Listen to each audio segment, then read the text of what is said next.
실험 연구를 하기 위해서 짓는 개가 물지 않는다라는 것을 입증하고 싶다면 어떻게 연구 디자인을 해야 될 것인가 제가 물어봤었죠. 생각해 보신 적 있나요? 답을 가지고 계신 분들은 저한테 알려주십시오. 자, 여기서 중요한 그 한마디가 correlation은 does not imply causation. 이게 무슨 말이냐면 상관관계는 인과관계를 imply 하지 않는다. 한국말로 하면 상관관계는 인과관계를 규명할 수 없다. 두 그룹이 상관관계가 있다 그래서 인과를 규명할 수 없다라고 합니다. 이거 굉장히 연구 방법에서 늘 배우는 거예요. 아주 중요하게 배우는 겁니다. Correlation does not imply causation. 자, 요거 한번 볼까요? 만화가 되게 재밌더라고요.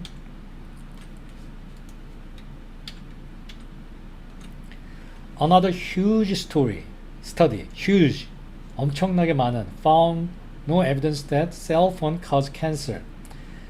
셀폰이 암을 유발하지 않는다고 나왔다. What was the WHO thinking? They just got it backward. Well, take a look. 이거 한번 봐라. 캔서가 이렇게 올라가니까 셀폰이 올라감에 따라서 캔서도 올라갔잖아요. 그죠? 캔서가 올라가면 근데 이 시간 순서가 캔서가 더 먼저 올라갔어요. 셀폰보다 따라서. 이게 상관관계가 있어 보여요. 그 시간적으로도 딱 그래프가 맞아떨어져요. 이 그래프로 내릴 수 있는 결론은 뭐냐? 캔서가 셀폰을 유발한다 라는 결론을 유발하는 거예요. 어처구니가 없죠. 셀폰이 cancer causes 셀폰을 유도할 수 있겠다. 이 만화가 얘기하고 있는 게 correlation does not imply causation입니다. 얘 두 개는 correlation이 있을 수가 있어요. 이거는 correlation이 있는 그래프예요. 하지만 이게 causation은 아니라는 얘기죠. 또 하나, 더운 여름이에요. 너무나 더운 여름이 되니까 짜증이 나고 뭐 모르겠어요. 집을 비우는 사람들이 많아졌을지 모르겠어요. 그래서 도둑질을 너무 많이 해가 범죄율이 증가했대요. 그러니까 마이너 크라임 레이트가 또 더우니까 아이스크림 판매가 증가했대요. 그러면 얘랑 얘가 사이에 그래프를 그려보면 temperature increase에 따라서 아이스크림도 올라가고 라버리도 올라간단 말이에요. 버거인가? theft 이거 올라간단 말이에요. 둘 다. 그러면 얘네 둘이 correlation이 있어요. 그러니까 아이스크림 판매량과 theft crime rate에 correlation이 있다라고 그래요. 이런 걸. 왜냐하면 두 개가 proportional 하니까. 아이스크림 판매량이 늘어남에 따라 theft도 올라가니까. 이거 correlation이에요. 그러면 이 correlation을 판단해 가지고 그 그래프를 보고 연구 결과를 보고 여러분들이 아이스크림이 theft를 유발한다고 cause를 클레임할 수 있겠냐는 거예요. 없죠. 혹은 반대로 theft가 아이스크림 소비를 유발한다고 볼 수 있겠냐는 거죠. 그게 안 된다라는 겁니다. 자, 이게 프로포셔널하게 되거든요. A 나누면 아이스크림 따라서 여기가 아이스크림, 여기가 theft. 그러면 이게 프로포셔널하게 올라간단 말이에요. 왜냐하면 똑같이 다 날씨의 영향을 받기 때문에 그렇고요. 이건 좀 어려운, 요런 예는 굉장히 많습니다. 지금 의대, 한의대도 그렇고, 한의대, 의대 옛날에 보면 대부분 강남에 거주하는 애들이 의대에 왔어요. 정말 뭐 지방에서 온 애들 찾아볼 수가 없어요. 그러면 강남에 거주하는 것이 성적을 올리게 하느냐? 이거는 cause죠.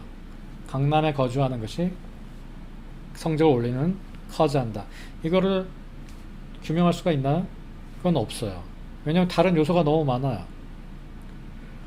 집값이 비싼 데 사니까 더 파이낸셜하게도 더 좋을 거고, 그 다음에 부모들이 더 높은 소셜 스테이트를 가지고 있을 수도 있고, 그게 다 학업에 관여하는 요소들이거든요.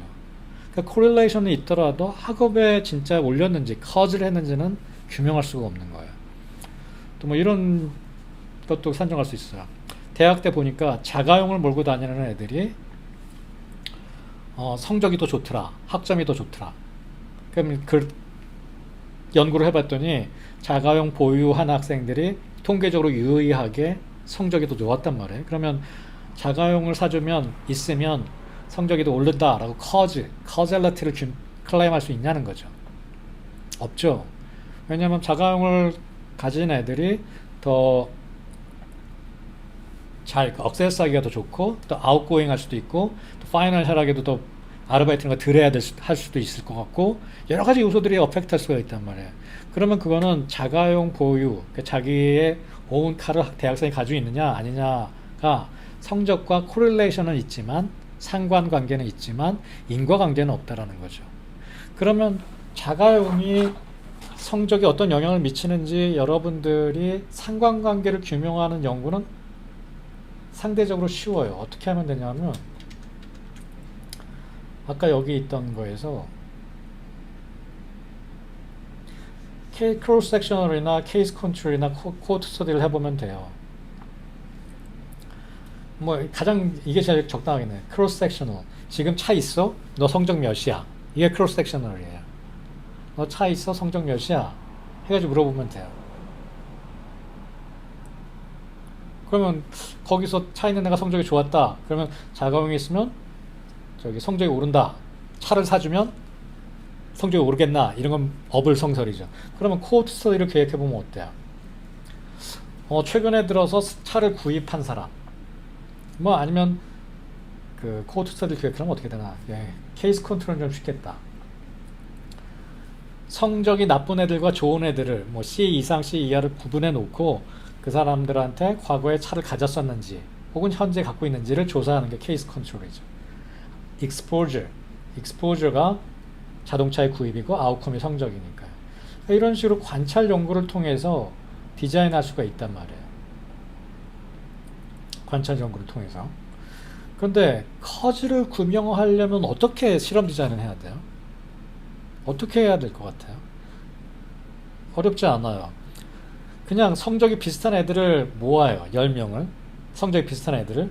그 다음에 랜덤하게든 아니건 보통 이게 우리가 랜덤하게 하니까 랜덤하게 반은 차를 사줘요. 실험자가. 그럼 얘네들은 그냥 원래 차를 살 사람이 산 것도 아니고 그냥 무작위로 반은 연구자가 차를 사줬고 나머지는 안 사준 거예요. 그래서 1년 있다가 성적을 비교해 봤을 때 가가용을 사줬더니 성적이 올랐다. 그러면 코젤러티가 되는 거예요. 이유가 뭐든 간에.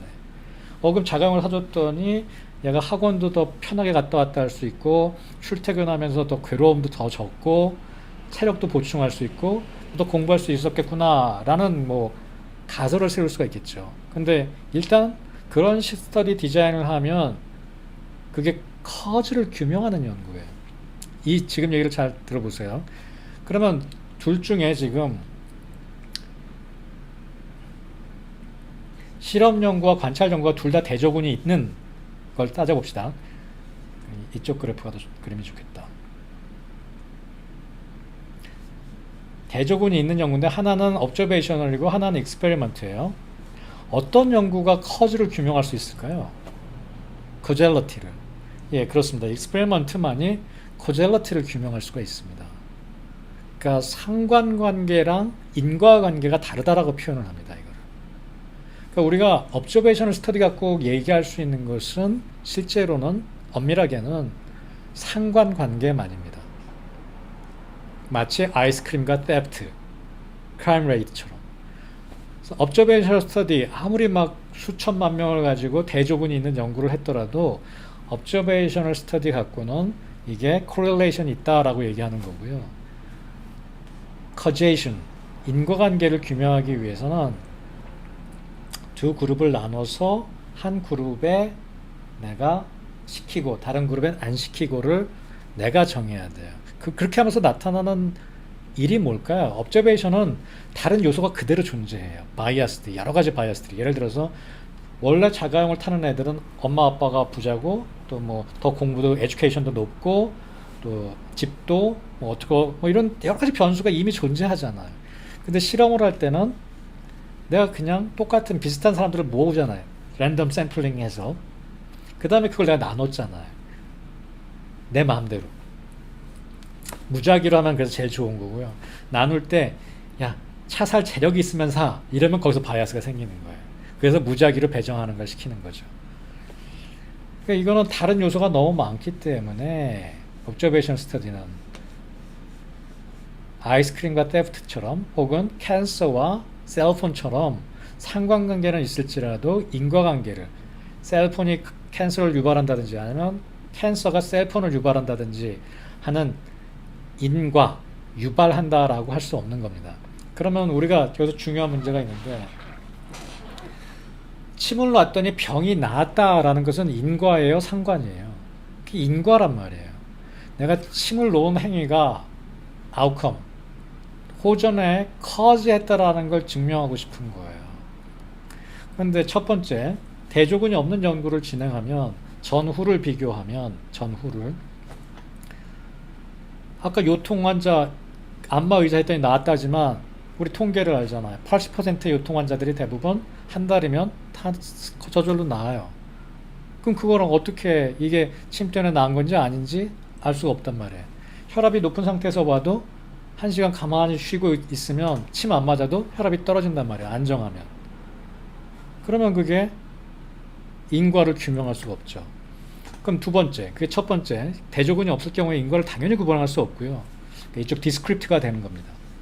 그 다음에 대조군이 있더라도 관찰 연구의 경우에는 자, 우리 클리닉이 양 한 방을 같이 하는데 똑같이 편두통 환자인데 침을 같이 맞은 사람들이랑 안 맞은 사람들 1년 동안 데이터를 쫙 모아서 분석해 봤더니 침을 같이 한방 치료도 한 친구들이 훨씬 더 치료 효과가 좋았다 라는 결론을 가지고 침이 편두통 치료에 도움이 된다. 이거는 cause거든요. causality. 이거는 안 돼요. 왜 안 되냐 하면 침을 더 맞은 사람들은 건강에 더 관심이 있거나 침을 맞을 재력이 되거나 또 여기 치료에 더 커미트했거나 여러 가지 변수들이 작용할 수 있단 말이에요. 긍정적으로. 그러니까 그것도 상관이 있다라고 얘기할 수 있습니다. correlation이. 관찰 연구니까. 그러면 익스페리먼트로 그걸 하려면 어떻게 해야 돼요? 내가 나눠야지 인과관계를 규명할 수 있어요. 이 사람은 침이 뭔지도 몰라요. 그런 사람들을 쭉 모아놓고 반을 나눠서 한쪽에다는 침과 양방치료를, 한쪽에다는 양방치료만을. 자연스럽게 결정된 게 아니죠. 내가 나눴기 때문에, 무작위로 나누기 때문에 다른 바이어스가 없어지는 거예요. 그러면 cause를 규명할 수가 있는 겁니다. 좀 어렵죠? 또 할 거예요. 그러면 여기 혹시 정답을 내신 분이 있어요? 짖는 개가 barking이 혹은 not barking이 cause 하느냐, causality를 규명하고 싶다면 어떻게 실험을 기획하면 될까요? 짖는 개와 안 짖는 개를 나눠. 그 다음에 10년 동안 관찰해. 관찰이란 말이 너무 그 관찰이에요. 나눠서 얼마나 무녔는지 조사했다. 이거 관찰입니다. 또 아니면 100마리의 개를 내가 발룬티어를 모집해요. 그래서 하루 동안 봐가지고 많이 짖는 개는 이쪽 방에다 넣고 별로 안 짖는 개는 오른쪽 방에다 넣어요. 그 다음에 사람들을 들여보내요. 그래서 얼마나 몇 번 물었는지 기록을 해요. 이거 실험이잖아요. 명백하게 우리가 보기엔 실험이죠. 근데 이것도 실험이 아니에요. cause를 규명할 수가 없어요. 왜냐하면 barking과 not barking을 내가 나누지 않았잖아요. 원래 짖던 개가 짖는 거고 안 짖던 개가 짖는 거잖아요. 안 짖는 거잖아요. 그거는 maybe species, 종의 차이나 breed의 차이겠죠. breed의 차이로 보아야겠죠.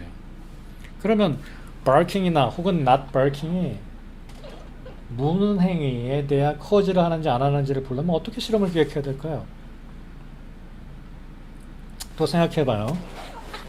모든 실험 연구는 그렇게 요인에 대해서 내가 생각하고 있는 exposure, intervention을 바이어스 없이 allocation 할 때, assign 할 때 일어나는 게 전통적인 의미에서 실험 연구입니다.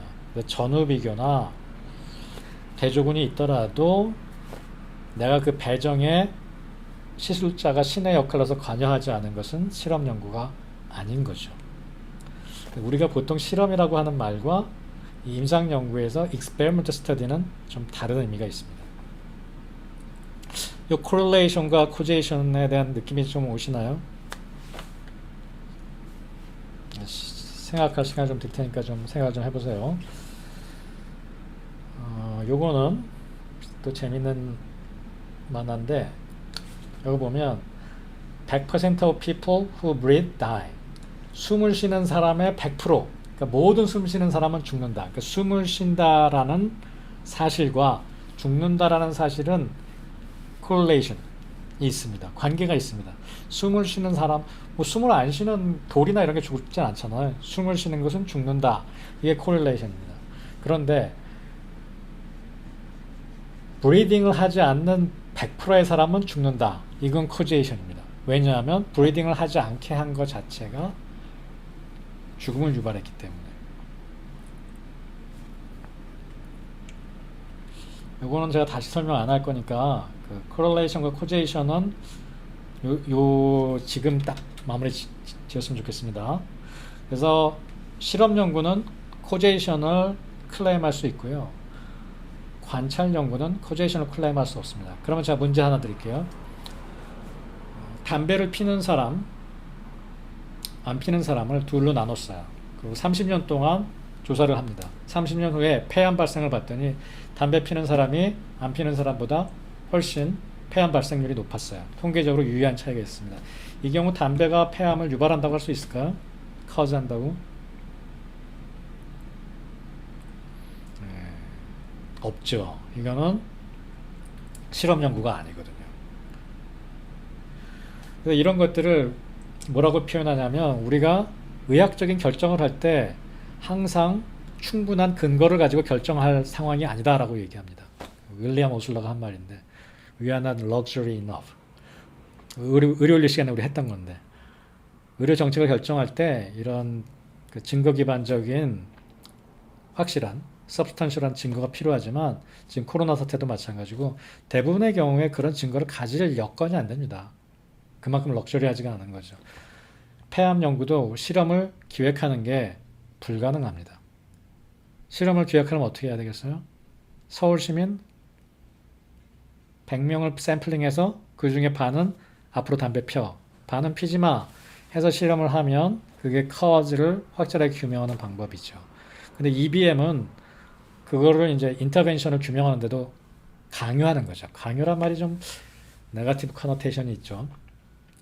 그래서 최근에 많이 바뀌어가는 추세예요. 그래서 RCT가 전부인 게 클래시컬한 EBM의 관점이었는데 많이 바뀌어가고 있어요, 지금은. 그래서 EBM이 이렇게 나쁘지 않아요. 지금 굉장히 많이 바뀌었어요. 클래시컬하게는 그렇게 담배 피는 사람, 안 피는 사람을 내가 나눴을 때만 그게 코젤러티를 규명할 수 있는 거예요. 그럼 생각해보세요. 담배를 지금도 피는 사람은 교육 수준도 낮죠? 파이낸셜도 아마 낮을걸요?